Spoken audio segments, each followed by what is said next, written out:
Boa tarde, gente. Me escutam? Façam um sinal para mim, por favor. Beleza.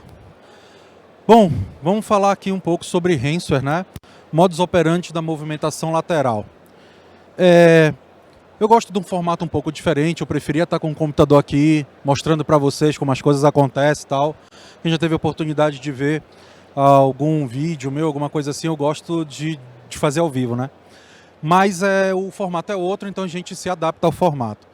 O resultado dessa apresentação aconteceu praticamente junto com a minha entrada aí na LGTI.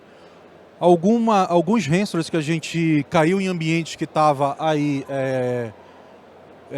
comprometido, a gente fez vários estudos em cima dele para entender, né, o forense ali, o pós, né? Como foi, de onde veio, qual foi a falha explorada, de que maneira aconteceu, até para que isso pudesse virar um relatório e a organização pudesse melhorar seus processos e, além disso, responder aí às autoridades, né, que hoje em dia estão pegando bastante no pé com a questão da gente ter evidência de que aquilo foi tratado, foi melhorado e assim por diante. Sobre pena hoje de multa, que já começaram a ser as primeiras, né? Então, o compilado para esse tempo é um pouco desse resultado e como nós transformamos isso em regras para fazer a detecção, né, prévia do que acontece nesse ataque ransomware, ok? Então, hoje estou como head, tá, da TI, da área de security. Sou perito em computação forense, tenho algumas atuações aí no âmbito jurídico. Saí um pouco do âmbito jurídico e a gente faz hoje mais a operação dentro das organizações. A gente entrega a security como SaaS, ok? Sou professor universitário, sou pai, sou marido, sou trilheiro, sou um monte de outra coisa que a gente faz fora da nossa ocupação principal. Essa palestra não foi feita só por mim. Essa palestra foi idealizada por mim e pelo Henrique Avelino, tá? Que inclusive era para ele estar aqui hoje, a gente já está fazendo uma dinâmica em dupla, mas o Henrique teve um compromisso muito mais importante, que foi o batizado de seu filho. Então, nada mais justo do que eu trazer o Henrique como autor, apesar de eu estar aqui apresentando hoje esse resultado. Meus agradecimentos aqui para a RoadSec. Já acho que a quarta vez que eu palestro pelo evento, eu gosto desse formato de evento, acho massa, onde a gente explica para nós mesmos, né, o que a gente viveu, compartilha um pouco da nossa experiência.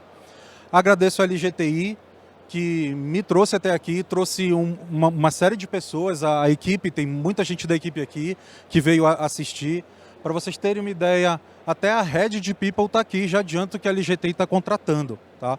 Quem quiser entrar no site, trabalhe conosco, a Tati levantou a mão aí, já aborde ela, fique à vontade. Se o seu chefe estiver do lado e mais tarde quiser entrar no site e mandar um recadinho do coração, vá pelo site, não faça agora não, para não dar briga, tá? E a Flipside também, fica o agradecimento, tá? Então, a primeira pergunta é, por que defender? E eu trago um quadro um pouco desesperador para isso. Esse tanto de empresa que está na tela sofreu algum tipo de ataque em 2022 que foi noticiado na imprensa. Cara, a gente tem aqui um cardápio enorme, infelizmente, né? A gente tem aqui bancos, big techs, a gente tem governo e por aí corre, né, um monte de empresa que teve esse tipo de problema com o cibernético ano passado. Algumas com certeza que a gente inclusive consome seus serviços, né? E aí, então, por que defender? Acho que essa é a grande resposta. Porque hoje, a galera lá do outro palco do ataque está quebrando tudo, velho. E a gente precisa tentar reagir, né? É difícil, tem 100 para quebrar, para defender. Então a gente precisamos ser fortes, né? Então eu vou trazer alguns dados aqui, né? O aumento de cyberataques no terceiro semestre de 2022 foi de 37%. Em 2023 a gente já superou 2022 todo. Beleza? 1 milhão e 85 mil dólares, né? 850 mil dólares é o que uma empresa de grande e médio porte gasta para se recuperar do ataque ransomware, quando ela põe na ponta do lápis tudo que ela gasta. Isso é preocupante. Então, mais um argumento do porquê defender, tá? 15% é o aumento anual dos custos relacionados a cybercrimes, tá? o valor chegará a 10 trilhões por ano em 2025. Isso é maior do que muito PIB de país de primeiro mundo, tá? Então é muito dinheiro na mesa.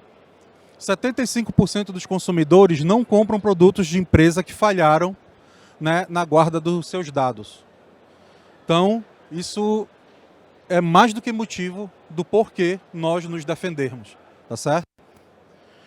Então não tem como falar de security sem a gente falar de Cyber Kill Chain, né? Vejo alguns rostos aqui conhecidos, né?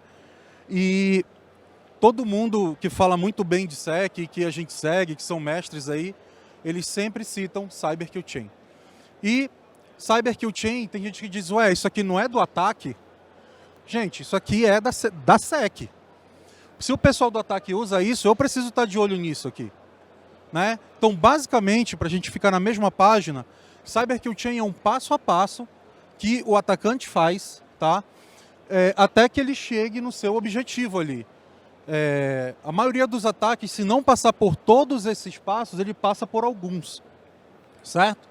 Então, primeiro ele reconhece, depois ele junta as armas ali para atacar o que ele encontrou, depois ele faz o delivery disso, dá um jeito de entregar, dá um jeito de exploitar, instala, faz callback, persiste até que chega ao seu objetivo final, nesse nosso caso, encriptar o ambiente, certo?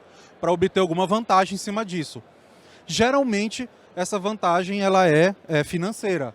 Apesar de eu já ter visto ransomware que pede nudes, né? Tem ransomware aí que pede para que você jogue com o atacante durante 1 hora, um hacker carente, né? E tal. Então assim, mas geralmente esses são os passos que essas pessoas fazem, né? Que os atacantes fazem para chegar no seu objetivo. Então, olhando para o Cyber Kill Chain e você estruturar a sua security com um olho no Cyber Kill Chain é uma boa ideia também, tá? Então, o que eu vejo quando eu olho como defesa Cyber Kill Chain? Eu vejo oportunidades de detecção e reação. Cara, vamos fazer um paralelo aqui. Tem alguém que vai entrar na sua casa. Um bandido vai entrar na sua casa. Você precisa defender a sua casa. Você conhece a sua casa melhor que ele. Então a gente olhar para a Cyber Kill Chain é como se eu apagasse a luz da minha casa e colocasse um monte de latinha para ele tropeçar no meio do caminho. E aonde ele tropeça e eu escuto que ele tropeçou, eu sei por onde ele está. Então, a gente usa o Cyber Kill Chain para isso. As regras que eu crio lá no meu CIEM, para que ele levante esses alertas, basicamente eu tenho que saber em que ponto ele está. E que se ele por acaso não tropeça em uma latinha, que ele tropece na próxima. Para que eu consiga detectar ele antes dele chegar no objetivo dele, certo? Então a gente vai conversar um pouquinho aqui sobre um caso real, tá? Eu não vou poder citar nomes aqui, mas a gente eu vou trazer o resultado, né, dessa análise de como a gente construiu regra para reagir para a maioria dos ataques ransomware que a gente viu nos últimos 2 anos aí. Então a gente tem algumas questões aqui, né? Querendo ou não, até hoje, um dos ataques que mais acontecem, e aí, se alguém tiver outro dado, eu até estranho, é o brute force. Se você deixar uma máquina aberta aí, IPs da Rússia, da China, leste europeu como um todo, vai ficar te irritando com um brute force ali até que 1 hora dê certo, né? E 1 hora vai dar certo se você não tiver política de bloqueio ali, né? Então, depois desse brute force, para esse caso, né, o cara ele conseguiu estolar a linha lá por brute force, ele estabeleceu um callback, ok? Depois do callback, ele passou para a elevação de privilégio. Depois da elevação, começou a movimentação lateral. Tudo bem até aqui?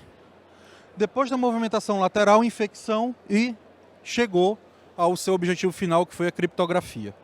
Então, de que maneira a gente, pesquisando a máquina, percebeu? Cara, Process Explorer na máquina e o callback ainda estava lá. Curioso. Quando a gente descobriu isso, tinha um cenário bastante interessante.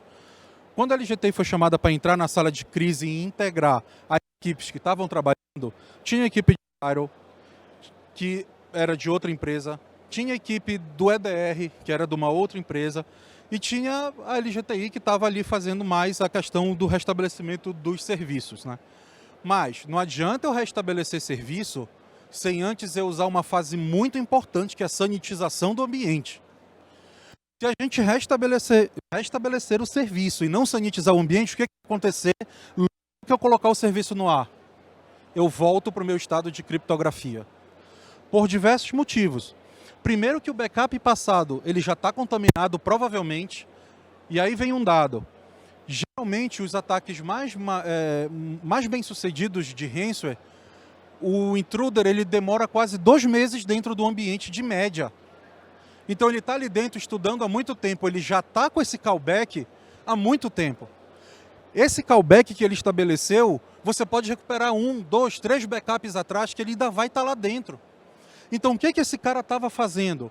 Ele estava olhando toda a movimentação dentro do ambiente, esperando para ele disparar de novo o estado de criptografia. E aí, para quem defende, isso é um terror. Por que é um terror?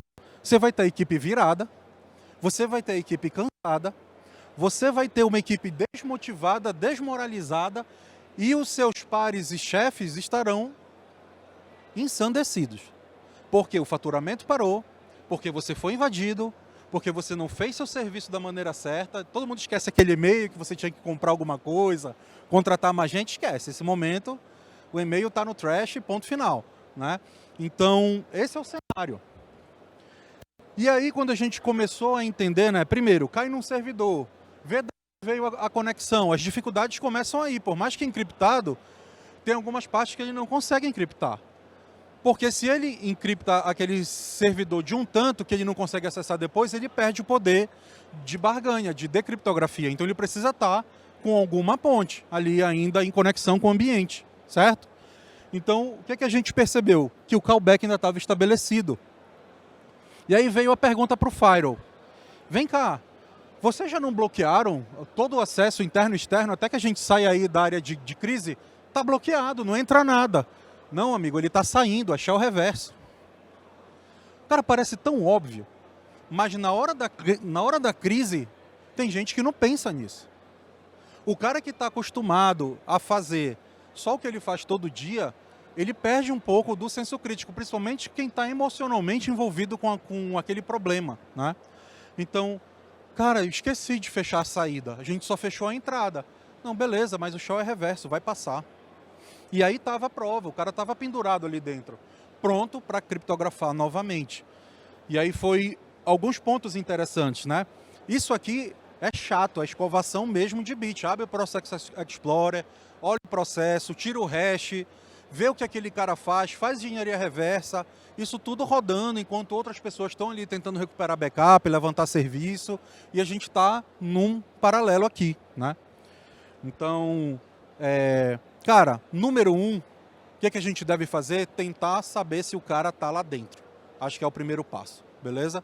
E aí, a ferramenta Process Explorer da própria Microsoft, tá? Para esse caso, foi muito importante para isso. Outra associada a ela é o NetStat. Olhando ali os IPs que ainda tem conexão estabelecida, também vai lhe dar uma excelente pista se aquele cara ainda está pendurado no teu ambiente ou não, né? Uma vez a gente encontrando esse hash e passando para o EDR caça esse hash no resto do ambiente, certo? E uma vez que a gente passa esse hash para o EDR, veio a nossa surpresa.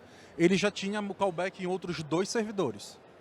Era uma coisa assim de 150 servidores, por volta de 25 já estavam encriptados e ele estava ainda avançando, né? Então ele não tinha mais só um callback, ele tinha 2, 3. Então não adianta arrancar só um, eu preciso ter um apoio ali do EDR para que eu pudesse varrer isso no restante do ambiente e assegurar que a gente ia arrancar aquele criminoso ali de dentro, certo?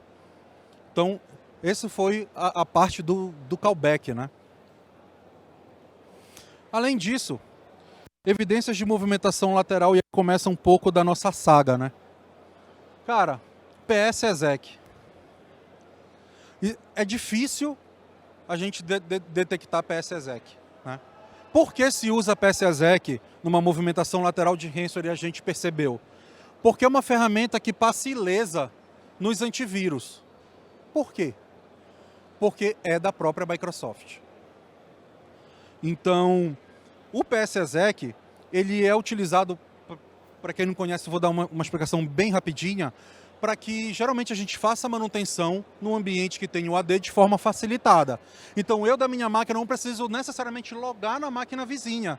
Daqui eu consigo executar alguns comandos via PSExec e por confiança do AD, ele vai lá e consegue covalidar o meu comando, dizer, ó, esse cara tem direito e ele pode executar. Beleza? Então o PSExec, ele é bastante difícil. Então essa regra dentro do SIEM é interessante. Monitorem PSExec. Se a sua equipe de infraestrutura não usa, cara, põe um alvo em cima desse cara. Porque nos três ataques ransomware que a gente conseguiu trazer o ambiente de volta já do estado de caos, tinha sido usado o PSExec. E dificulta ainda mais as análises. Por quê? Porque quando eu executo de maneira remota, a máquina que executou o comando do outro lado, a máquina vizinha, ela não me diz que ela é uma máquina que foi executado remoto. Ela dá a execução como se fosse o final 19, o próprio sistema. Então, na hora de você fazer o track de onde veio para onde foi, é muito chato, é muito difícil. Fora que você vai estar trabalhando ali com o log cortado. O atacante mais experiente ele vai cortar ali pedaços do log importantes para assumir mesmo evidência ali para que você tenha mais dificuldade de tracar ele, beleza?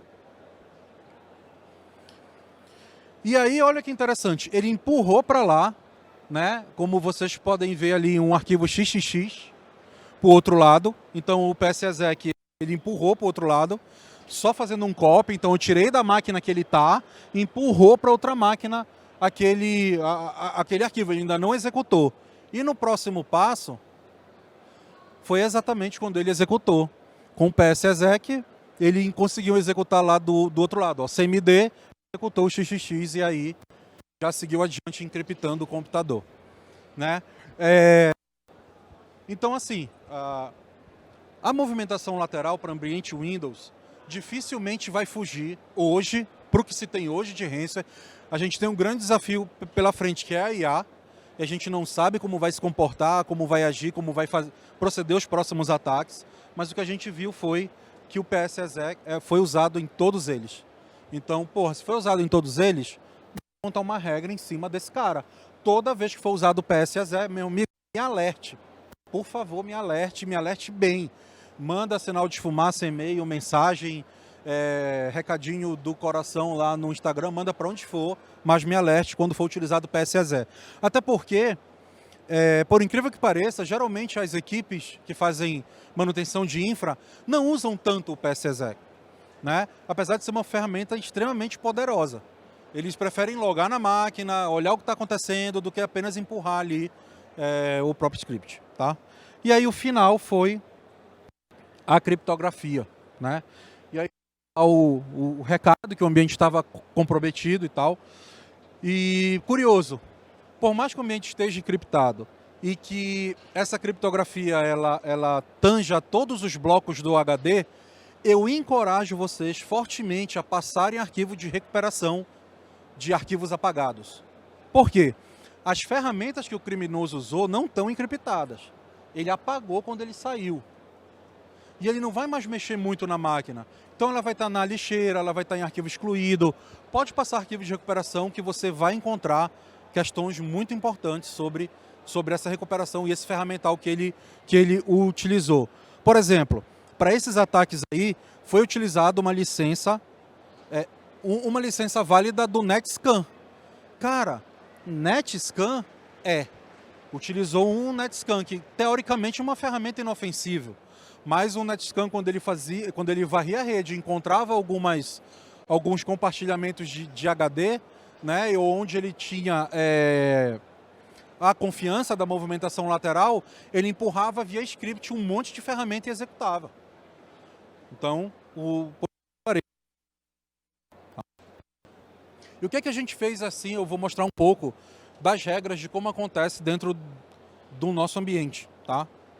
Então, detecção. Basicamente, essa é a... Poxa, já só tem 4 minutos. Vou acelerar aqui, pessoal. Essa é a estrutura básica, né? De como funciona aí a nossa solução, tá? Então, a gente tem um cluster CIEM ali. Estamos começando a utilizar alguma coisa de chat GPT dentro dele. Já recebemos exportação de log, mas o CIEM não trabalha sozinho. A gente tem o nosso serviço MISP, né? O nosso amigo Kleber, muito conhecedor do... Temos lá as APIs pagas do vírus Turtle, Honeypot ligado com o OpenCTI, Bruno Guerreiro, que nos colocou nessa rede maravilhosa. Recomendo, adiram a OpenCTI. Tem um feed de IOCs excelentes, tá? Que vai empoderar o seu CIEM de uma maneira fantástica, beleza? E aí, o ataque é o mais conhecido, mas aqueles que estão começando agora, basicamente eu vou tentar todas as possibilidades do 000 ao mais infinito aí, até que eu consiga descobrir a senha. Se o servidor não me cortar, ótimo, um dia eu consigo, né? E qual é o resultado disso? Basicamente aqui do lado um dos nossos feeds de notícia de alerta, que é o Telegram, tá? E aí quando a gente... Deixa eu ver se eu dou play aqui. Vamos simular aí de maneira bem tranquila um brute force, tá? A gente abre, vamos logo no root aí, fazendo uma máquina Linux mesmo. E aí, ao final, né, ele vai alertar o brute force através de uma mensagem ali no próprio Telegram. Lógico, o resultado desse no Telegram é só uma ponta do iceberg. Por dentro eu tenho orquestração trabalhando atrás, por dentro eu tenho outros tipos de alertas e tal, e assim por diante, né? Então, já alertou aí? Aí subiu o today ali, subiu o alerta de brute force. Então, esse foi um dos resultados. Outra regra que a gente implementou foi para detecção de instalação de privilégios, né? E aí, como a gente está tratando do ambiente Microsoft, do ambiente que tem AD, por bem que a gente monitore o grupo domain admin, né? E outros grupos que a organização use que a gente considere que tenha privilégios o suficiente para que cause algum estrago. Então, como é que é feito esse monitoramento por baixo dos panos? Basicamente, ele monitora o hash. Mudou o hash do grupo, ele alerta, tá? Então, toda vez que algum usuário é inserido ou removido desse ecossistema, ele gera um alerta. E a gente trabalhou esse alerta para deixar a resposta a incidente do nosso analista um pouco mais rápida. A gente diz qual usuário foi inserido, que é importante porque o usuário foi inserido. Aí você chega lá, tem 12.